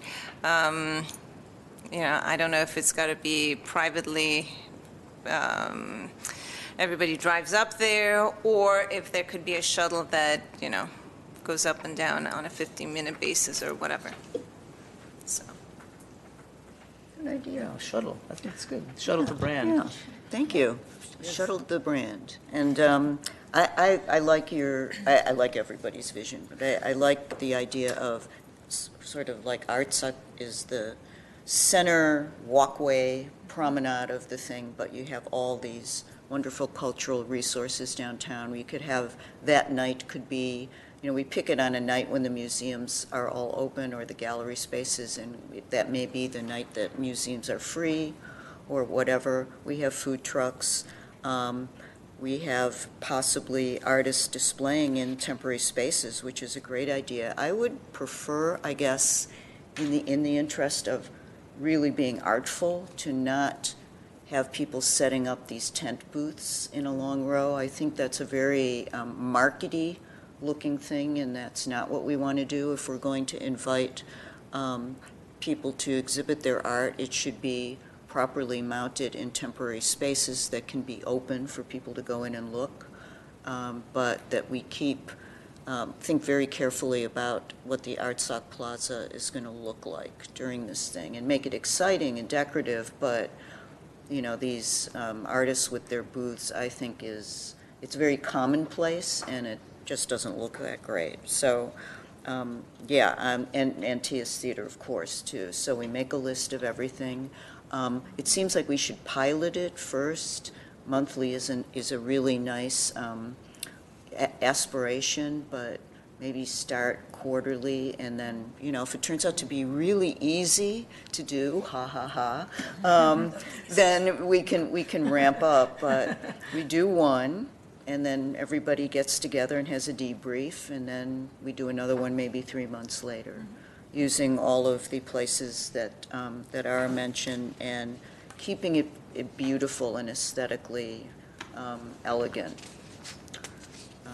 And then we need a call to artists if we're going to ask people to display their art. We have to figure out some way to manage that. About the food, could,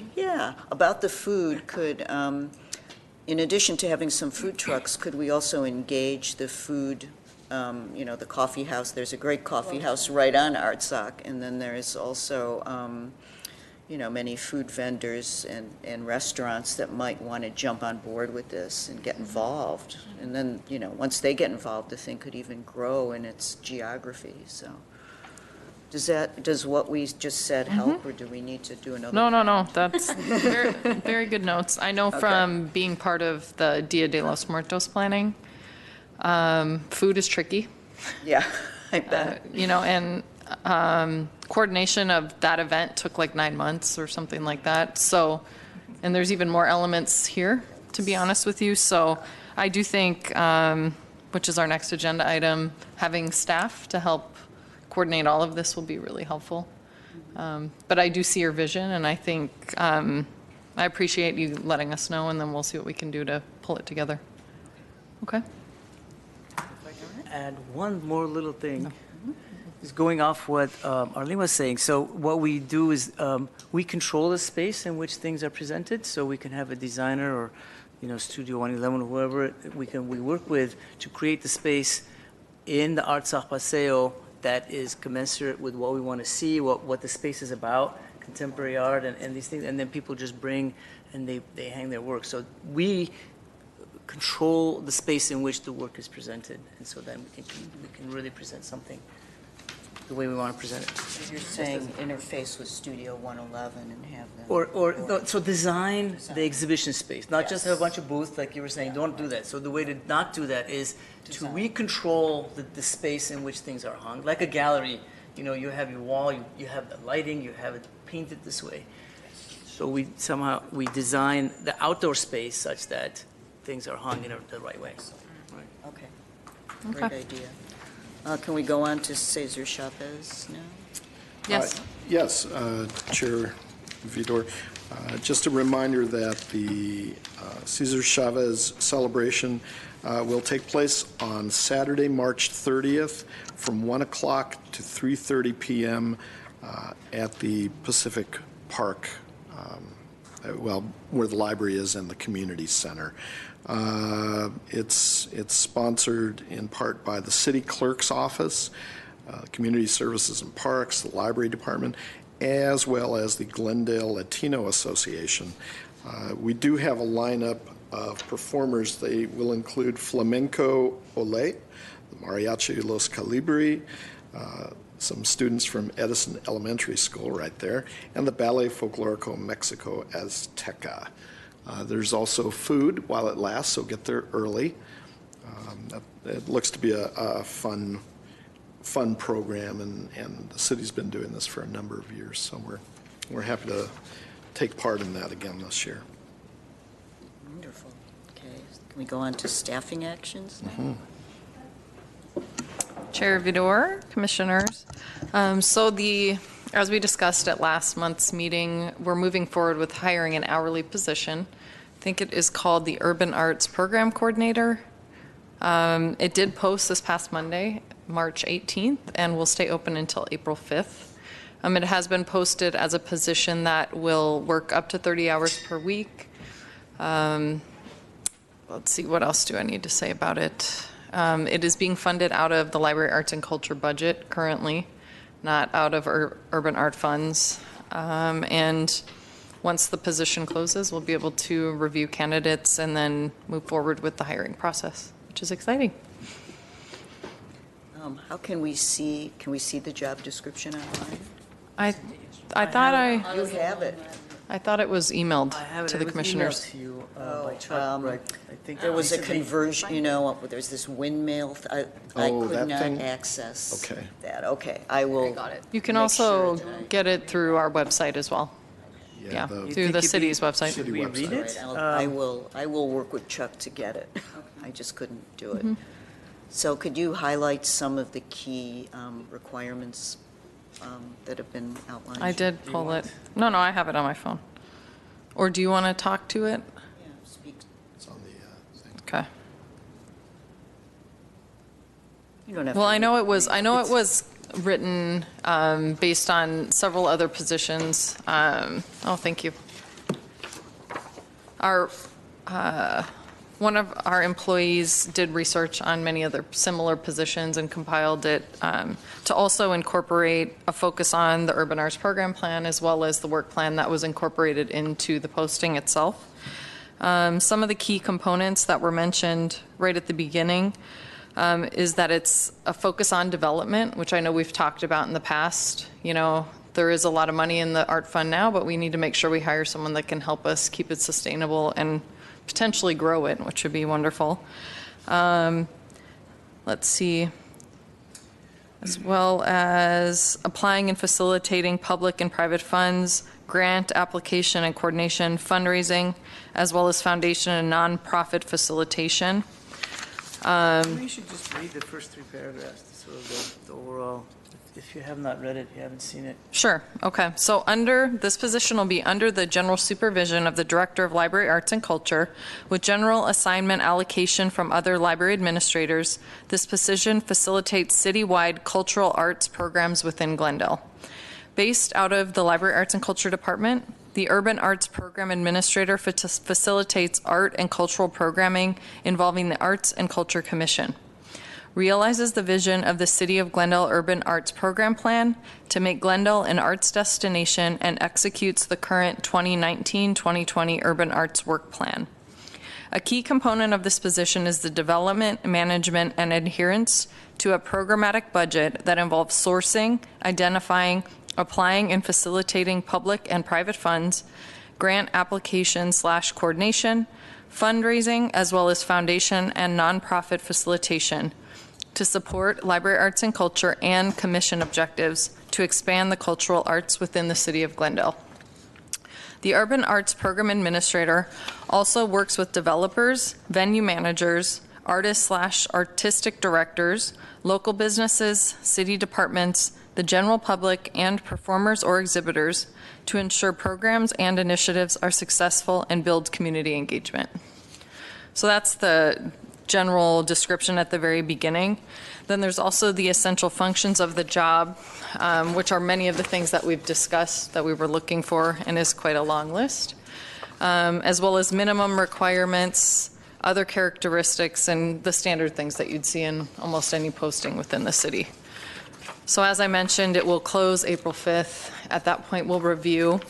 One of the things that was included, and just to clarify, is that there's a potential to have a written examination. And typically that happens when there's a lot of applicants and we're trying to use some type of written exam to screen down to a more manageable list of people to move forward to interview. Okay, and the process itself typically involves, based on the way that we hire within the city and civil service rules, an external panel, and that panel would include potentially other people in the same position that are tenured and more experts in the field. It could be people that supervise that type of position, but typically it's people that don't work within our organization or city, and we bring them in for that initial round of interviews. From there, they're scored, and then the top 3 move forward for consideration. So this person is somebody, the job description describes somebody who will have had previous experience managing public art. Yeah, I didn't talk about education and training requirements were a bachelor's degree from an accredited 4-year college or university with a major in the performing or cultural arts or a closely related field. Master's degree in appropriate performing arts/business discipline, including arts administration, arts management, or a related field is highly desirable. So the master's degree isn't required, but it is a highly desirable trait. Under experience, it requires 7 years of progressively responsible management / administration experience in the arts administration field, including working familiarity with municipal arts programs and production-related technical requirements, as well as 4 years of experience developing and implementing grants and the funding management process, as well as background and some other characteristics, but I think those were the two that we talked about the most. Thank you. I can just add a couple of things maybe to clarify that were clarified to me just recently. This is a very broad kind of statement for work. It isn't just for the commission's work. It isn't only to implement the work plan, but it's much broader to bring arts to Glendale. And I think the specific reason for that is because right now it's being budgeted purely from the library budget. Because, and if I'm mistaken, Michael can correct me, we can't right now fund the position of the sort from the Urban Art Fund. That may change in the future, and if it does, then this job description may change, or it may go, we don't know what would happen at that point, right? So that's really important for my understanding of this. I feel it's really ambitious kind of a call for somebody like this.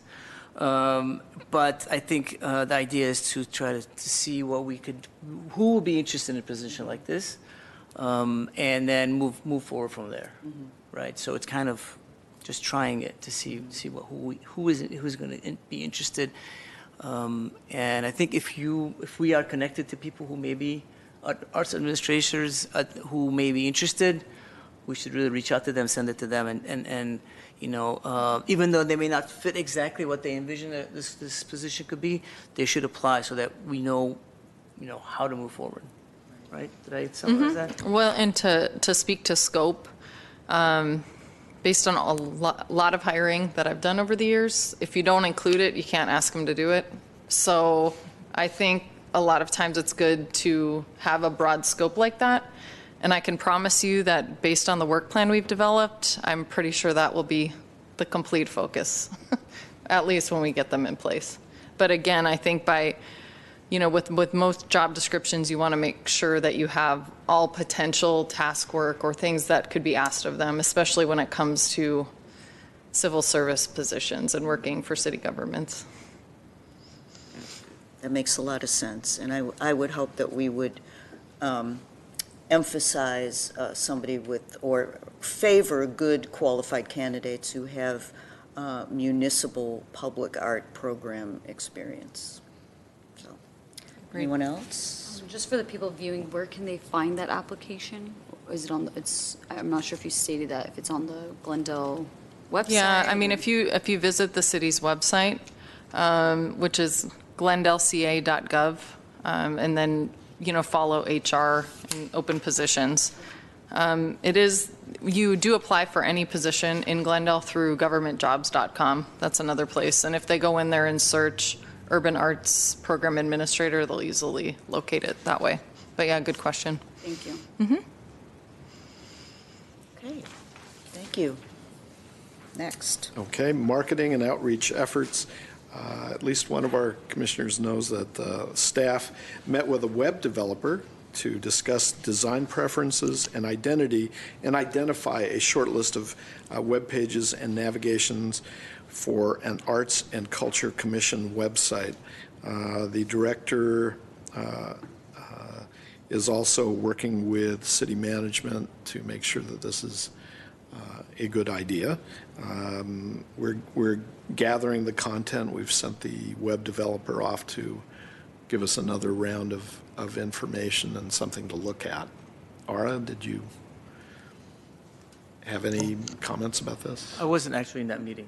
Who was? I was, and one of the things that we spent time with her doing was looking at other websites of arts and culture commissions across the country. One we focused on was Salt Lake City.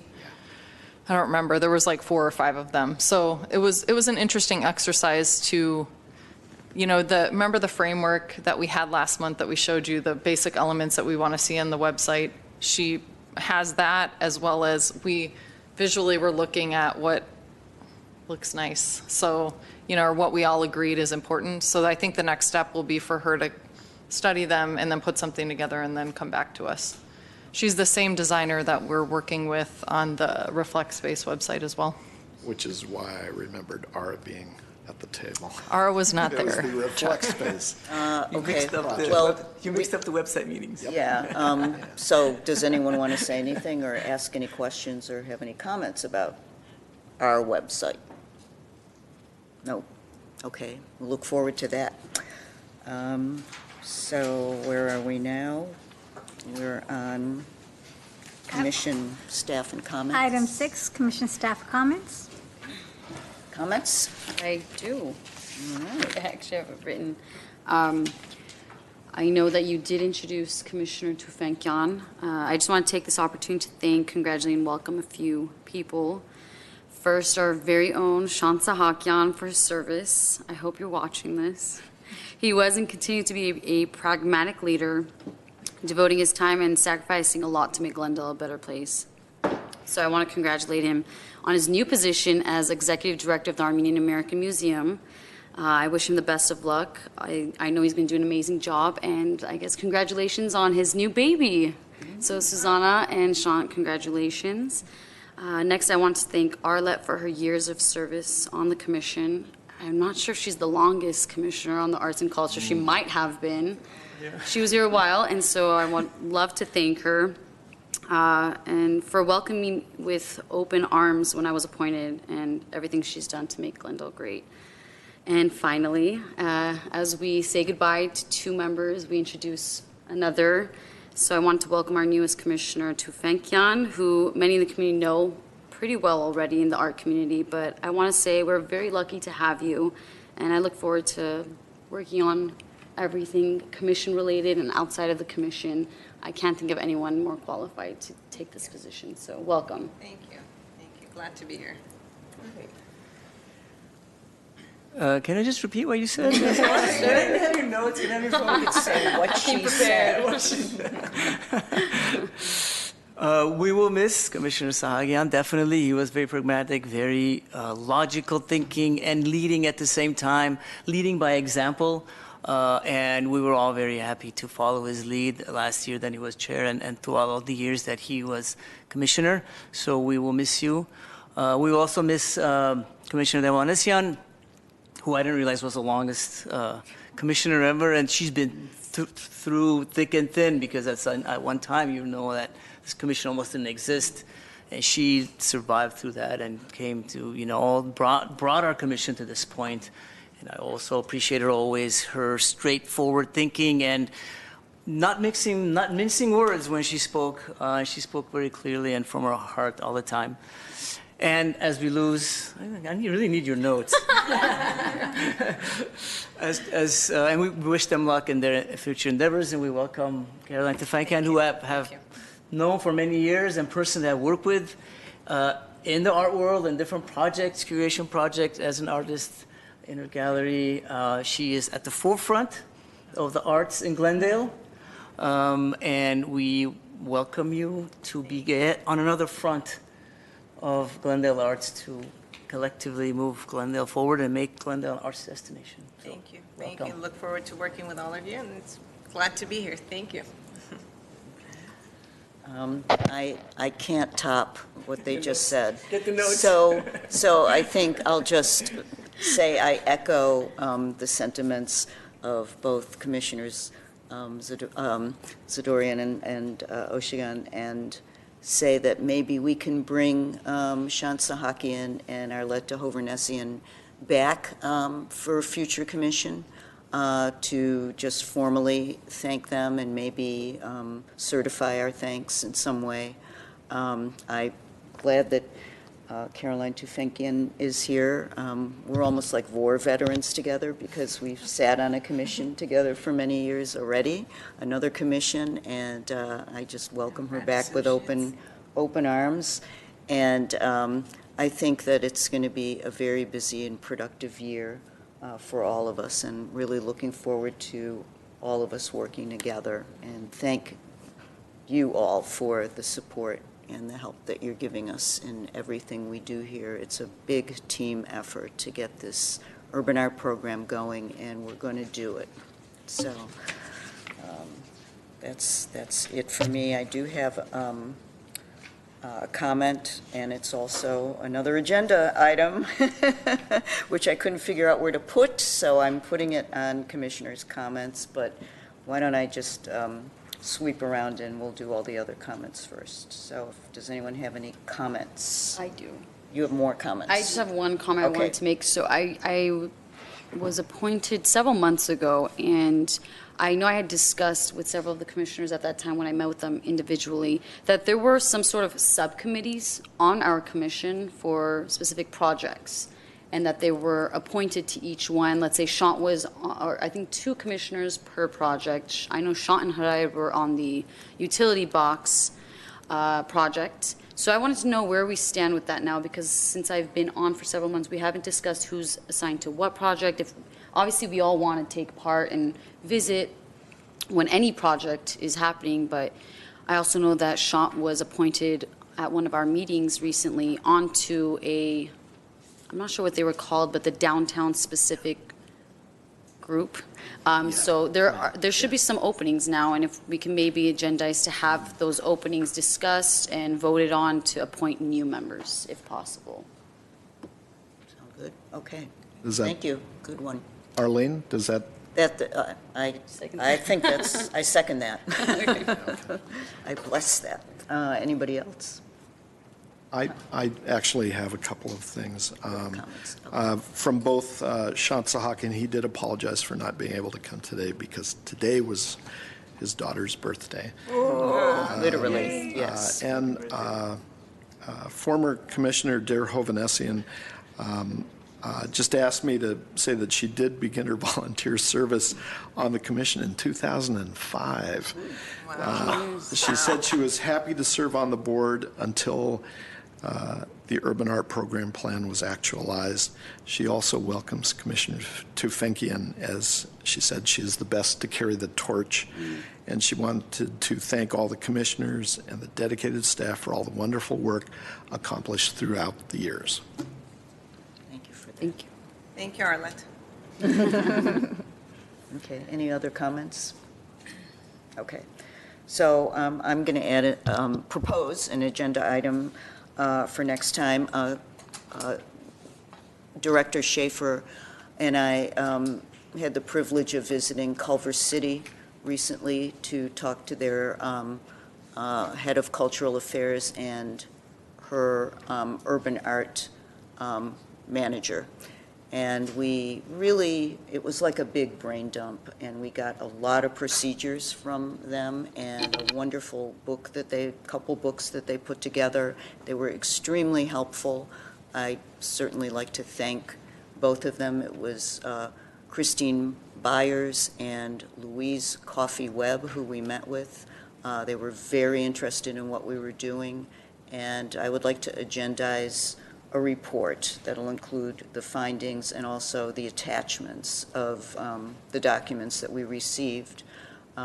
They have had a public art program since 1988. They have 100 pieces of public art in their public domain, and Louise Coffey Webb's job is to maintain and make sure they all get taken care of and to monitor things, and even if they need to be relocated. So that's one dedicated position to just that alone. But as you can imagine, with that much experience under their belts, they've made mistakes, they've done the good, the bad, they've seen it all. So we had a lot of questions for them, and they had a lot of answers. One of the interesting things was the handling of public versus temporary art, and that was proceduralized for them. So I hope that in addition to reporting on what happened, we can get all the documents to all of you so you can see them. So I would like to request that we agendize that topic. It would be a report with no action items. Anybody have any concerns about that or questions? Yeah. No concerns. I think that's fantastic that we have this information coming directly We did have an issue last time. I think we were going to talk about what temporary art means. I thought maybe it was going to be agendized for this meeting, but obviously it's not. So maybe we could make it a point when we speak about that, if we could put that very, very specifically on that point as what. Yeah. What I mean, temporary art, how are we going to define temporary art for Glendale? Okay. So would that be a separate agenda item, and we could use some of the resources we collected to And I second discuss that. around it? Okay. Yeah, that makes sense, yeah. Yeah, okay. Okay. Yes, I second that. Sure. I Third second the it. motion. Yeah. to have that. Yeah, good. Okay. So written communications. I have none. I have none. Can we adjourn the meeting then? Okay, the meeting is adjourned. Thank you very much. The gavel, Arlene.